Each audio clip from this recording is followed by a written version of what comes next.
इयम् आकाशवाणी। सम्प्रति वार्ताः श्रूयन्ताम्। प्रवाचिका साधना शर्मा।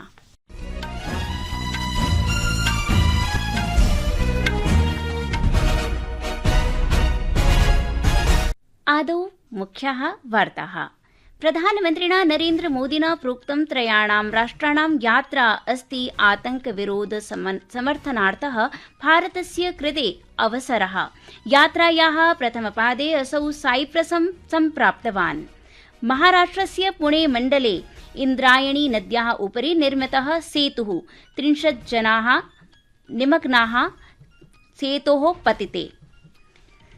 उत्तराखण्डस्य केदारनाथे गौरीकुण्ड पर्वतीय क्षेत्रे एकं हेलिकॉप्टर उदग्रयानं दुर्घटनाग्रस्तं जातम्, यस्मिन् 7 जनाः मृताः। ईरान इस्राएल देशौ च स्वस्य प्रत्यक्ष संघर्षस्य घातकतमं चरणं प्रविष्टवन्तौ। तेहरान नगरे इस्राएल देशेन प्रमुख तैल ऊर्जास्थलेषु आक्रमणस्य मध्ये इस्राएल नगरेषु ईरानी प्रहारैः न्यूनातिन्यूनं 10 जनाः मृताः। अपि च टेबल टेनिस क्रीडायां भारतस्य मानव ठक्करः मानुषश्चाहश्च WTT कंटेंडर्स कॉब्जे 25-2000 पुरुषयुगलस्य अन्तिमचक्रे प्रवेशं कृतवन्तौ। अथ वार्ताः विस्तरेण। प्रधानमन्त्रिणा नरेन्द्र मोदिना प्रोक्तं त्रयाणां राष्ट्राणां यात्रा अस्ति भारताय आतंकवाद विरोधस्य समर्थनार्थः अवसरः। प्रधानमन्त्रिणा नरेन्द्र मोदिना उक्तं यत् साइप्रस, कनाडा, क्रोएशिया देशानां त्रयाणां राष्ट्राणां यात्रया अधिसीमम् आतंकवादस्य विरोधे युद्धे भारताय दृढसमर्थनस्य कृते आभारं प्रकटयितुम् अवसरः अस्ति। तेन उक्तं यत् आतंकवादस्य सर्वेषु रूपेषु आतंकवादस्य निवारणाय वैश्विक प्रयासान् च प्रेरयितुम् अवसरः अस्ति। अद्य प्रातः साइप्रस देशं प्रति प्रस्थानात् पूर्वं स्वस्य वक्तव्ये सः अवदत् यत् एषा यात्रा ऐतिहासिक सम्बन्धं सुदृढं कर्तुं व्यापार निवेश सुरक्षा प्रौद्योगिक्याः क्षेत्रेषु अस्माकं सम्बन्धानां विस्तारं कर्तुं जनेषु आदानं प्रदानं च प्रवर्तयितुम् अवसरं प्रददाति। सः अवदत् यत् साइप्रस भूमध्य सागरीय क्षेत्रेषु यूरोपीय संघस्य च मित्रं महत्वपूर्णः सहयोगी च वर्तते। प्रधानमन्त्रिणा उक्तं यत् कनाडा देशे G7 शिखर सम्मेलने ग्लोबल साउथ इत्यस्य वैश्विक विषयेषु प्राथमिकतासु च विचार विनिमयस्य स्थानं प्रदास्यते। महाराष्ट्रस्य पुणे मण्डले मावल तालुकायाः समीपे इन्द्रायणी नद्याः उपरि निर्मितः एकः सेतुः अद्य पतितः। न्यूनातिन्यूनाः 25-30 जनाः निमग्नाः जाताः इति आशंका क्रियते। अद्य प्रातः उत्तराखण्डस्य केदारनाथ क्षेत्रे गौरीकुण्डस्य पर्वतीय क्षेत्रे एकं हेलिकॉप्टर उदग्रयानं दुर्घटनाग्रस्तं जातम्, यस्मिन् 7 जनाः मृताः। मृतेषु 6 तीर्थयात्रिणः, एकः विमानचालकश्च एते आसन्। हेलिकॉप्टर उदग्रयानं केदारनाथतः गुप्तकाशी नगरं गच्छति स्म। साहाय्योद्धार कार्यक्रमाः प्रचलन्ति। राज्य आपत् प्रतिक्रिया बलेन उक्तं यत् दुर्घटनाग्रस्तं हेलिकॉप्टर उदग्रयानं सम्पूर्णतया दग्धं। सर्वे शवाः निष्कासिताः। जनपद पर्यटन अधिकारी राहुल चौबे इत्यनेन उक्तं यत् ऋतोः दुष्प्रभावकारणात् हेलिकॉप्टर उदग्रयानस्य सहसा वृक्षेण सह संघर्षः जातः, येन एषा दुर्घटना अभवत्। मुख्यमन्त्री पुष्कर सिंह धामी इत्यनेन हेलिकॉप्टर उदग्रयानसेवा 2 दिवसाभ्यां स्थगनं कर्तुम् आदेशः प्रदत्तः। अस्याः दुर्घटनायाः विषये अतीव दुःखं प्रकटयन् सः अवदत् यत् यात्रिणां सुरक्षा सर्वोच्च प्राथमिकता अस्ति। बैठक में निर्देश दिए हैं कि एक सख्त SOP बनाई जाए। जो हमारे DGCA के मानक हैं, उनके मानकों के साथ किसी भी प्रकार का कोई भी ढिलाई न बरती जाए और उच्च हिमालयी क्षेत्रों में चलने वाले पायलटों को उसका अनुभव हो, ये एविएशन कंपनियां भी सुनिश्चित करें। एक कंट्रोल एंड कमांड सेंटर यहाँ पर स्थापित किया जाए और जो इस घटना में दोषी हैं उनको तत्काल उनके खिलाफ सख्त कार्रवाई की जाए। और आज और कल हेली सेवा नहीं चलेंगी। जब तक यात्रियों की सुरक्षा सुनिश्चित नहीं हो जाती है तब तक ये सेवाएं बंद रहेंगी, क्योंकि हमारे लिए एक भी यात्री की सुरक्षा सर्वोच्च प्राथमिकता है। केन्द्रीय गृहमन्त्रिणा अमितशाहेन अद्य लखनऊ नगर्याम् एकस्मिन् कार्यक्रमे उत्तरप्रदेश आरक्षिणः 44,260 कांस्टेबल इत्येभ्यः नियुक्तिपत्राणि समर्पितानि। राज्ये विविधि प्रवर्तनाय एतत् महत्वपूर्णं कार्यमस्ति। अमितशाहेन उक्तं यत् प्रधानमन्त्रिणः नरेन्द्रमोदिनः नेतृत्वे देशे आरक्षिबलानाम् आधुनिकीकरणं जातम्।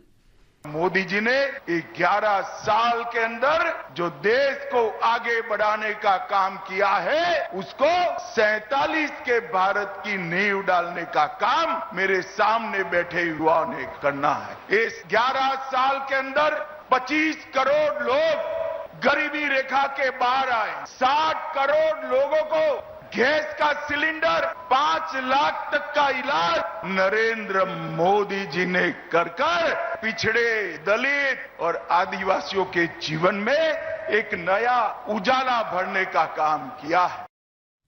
संस्कृत वार्तायाः संस्करणम् इदानीम् आकाशवाणीतः प्रसार्यते। समम् एव अयं कार्यक्रमः आकाशवाण्याः www.newsonair.gov.in इत्यत्र अथ news on AIR mobile app इत्यत्र अपि उपलब्धो भविष्यति। ईरान इस्राइल देशौ च स्वस्य प्रत्यक्ष संघर्षस्य घातकतमं चरणं प्रविष्टवन्तौ। तेहरान नगरे इस्राइल देशेन प्रमुख तैल ऊर्जास्थलेषु आक्रमणस्य मध्ये इस्राइल नगरेषु इरानी प्रहारैः न्यूनातिन्यूनं 10 जनाः मृताः। अहमदाबाद विमान दुर्घटनायां 31 पीडितानां डीएनए प्रतिरूपाणां मेलनं जातम्। इदानीं यावत् 14 शवाः मृतकानां परिजनेभ्यः समर्पिताः। अहमदाबादे सिविल अस्पताल चिकित्सालयस्य अतिरिक्त अधीक्षकेण डॉ रजनीश पटेलेन प्रोक्तं यत् येषां जनानां डीएनए प्रतिरूपाणां मेलनं जातं तेषां शवाः तेषां परिजनेभ्यः समर्प्यन्ते। पूर्वमुख्यमन्त्रिणः स्वर्गीय विजय रूपाणी इत्यस्य डीएनए मेलनं जातं राज्य गृहमन्त्रिणा हर्ष सिंघवी इत्यनेन घोषणा कृता। गुजरात के पूर्व मुख्यमंत्री श्री विजय भाई रूपाणी जी का एयर इंडिया अहमदाबाद गेटवे की फ्लाइट के क्रैश में दुखद अवसान हुआ है। आज सुबह करीबन 11:10 को उनका डीएनए मैच हुआ है। उनका पार्थिव शरीर परिवार एवं वरिष्ठ आगेवानों के साथ चर्चा होने के बाद और आगे की जानकारी आप सबको दी जाए। केन्द्रीय नवीकरण ऊर्जा मन्त्री प्रहलाद जोशी इत्यनेन उक्तं यत् भारतस्य पवन ऊर्जा क्षमतायां गतवर्षे 46.42 गीगावाट रूप्यकाणां तुलनायां 10.5% अधिका वृद्धिः भूत्वा 51.5 गीगावाट अभवत्। भारतीय अंतरिक्ष अनुसंधान संघटनम् इसरो इत्यनेन उत्तरप्रदेशस्य कुशीनगरे रॉकेट प्रक्षेपणस्य सफलं परीक्षणं जातम्। अस्माकं संवाददाता असूचयत् यत् राज्यस्य कृते एषः ऐतिहासिकः क्षणः अस्ति, यतोहि राज्ये प्रथमं वारं रॉकेट माध्यमेन लघु उपग्रहस्य पेलोड इत्यस्य प्रक्षेपणं क्रियते। सूचना प्रसारण सचिवः संजय जाजू जम्मूकश्मीरस्य सांस्कृतिक लोक आचारं प्रकाशयितुं स्वदेशीय क्षेत्रीय कार्यक्रमे निर्माणे बलं दत्तवान्। श्रीनगरे दूरदर्शनस्य आकाशवाण्याश्च कार्यक्रमाणां वार्ता प्रसारण व्यवस्थायाः समीक्षां कृत्वा आकाशवाण्या सह वार्तायां श्री जाजू अवदत् यत् जम्मूकश्मीर क्षेत्रे सर्वाणि मीडिया जनसम्पर्क एकांशैः स्वकार्यक्रमाणां वार्ता स्थानीयभाषाणां च सज्जा करणीया, येन क्षेत्रीय सम्पर्कं वर्धेत। We have also worked out an action plan to strengthen our outreach activities through the Doordarshan and All India Radio. Jammu and Kashmir has large number of languages and it's important that DD Kashmir and our radio network produces a lot of local content. हम उन्हें भारत सरकार से संबंधित योजनाओं की और जो जम्मू कश्मीर में तेजी से विकास हो रहा है उसकी जानकारियों को आम नागरिक तक हम पहुंचा सकें। टेबल टेनिस क्रीडायां भारतस्य मानव ठक्करः मानुष शाहश्च अद्य नॉर्थ मैसेडोनिया नगरे WTT कंटेंडर्स कॉब्जे 25,200 पुरुषयुगलस्य अन्तिमचक्रे प्रवेशं कृतवन्तौ।